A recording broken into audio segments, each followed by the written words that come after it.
আজকে আমরা চলে এসেছি গরিব কাকুর বাড়িতে। অনেকক্ষণ এই যে আগে গরিব কিন্তু কাকু। এসেছে, আমি বললাম দাদা রান্না বান্না তো করি, কয় না না রান্না বান্না করা লাগবে না আমাদের জন্য। আমি বলি তাহলে এক কাজ করি, যা আছে সবাই মিলে ভাগ বাটোয়ারা করে খাই। হ্যাঁ, দাদা ভাই ঠিক আছে বলেছে তো, আমাদের। আমি কিন্তু বলেছি না দাদা বলেছে কারণ আমাদেরকে। সবাই মিলে খুব খুব ভালো, কি বলবো, এমন পরিবার দেখা সবাই যায় মিলে না। একসঙ্গে খাওয়া দাওয়া করার মজাটা আলাদা, একসঙ্গে থাকার মজা আলাদা, আর একসঙ্গে ভিডিও করার মজা আলাদা।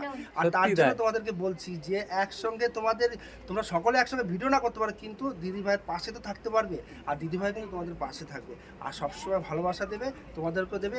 এভাবেই কিন্তু এগোতে হবে, কারণ একদম পথ কিন্তু সবাইকে এগোতে হবে অনেকটা একসাথে। কঠিন। একসঙ্গে যদি থাকা হয় না তাহলে কিন্তু অনেকটা সহজ। ঠিক আছে, সত্যি দাদা ভাইদের বাড়িতে এসে আমরা খুব সত্যি তাই। খুশি হয়েছি, এমন পরিবার দেখা যায় না। আর আমাদের মিষ্টি দিদি ভাই সত্যি খুবই সুন্দর দেখতে, আর দাদা সত্যি খুব সুন্দর দেখতে, আর দাদা ভাইও খুব সুন্দর দেখতে, আর খুব সুন্দর কথা বলে। দাদা ভাই সে ছোট্ট মেয়েটাকে দেখতে পাচ্ছি না, মা এদিকে আয়, আয়, আয়। বাবা, এই যে আমাদের সে ছোট্ট মাটা ছোট পাখি। চলে এসেছে, ভীষণ পাকা পাকা কথা বলে। আমরা ভাবতে পারিনি যে আমাদের কপালে আজকে জুটে যাবে দাদা ভাইকে দেখা।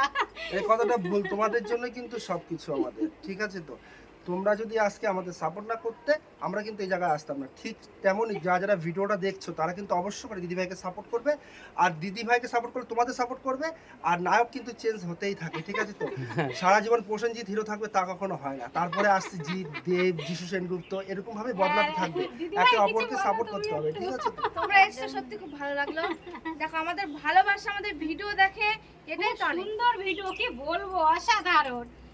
এত সুন্দর ভিডিও, আর কোনো হিংসা নেই। কি চলো বলবো? টাটা ভাই, সবাই ভালো হ্যাঁ, থাকবে। ভালো থেকো।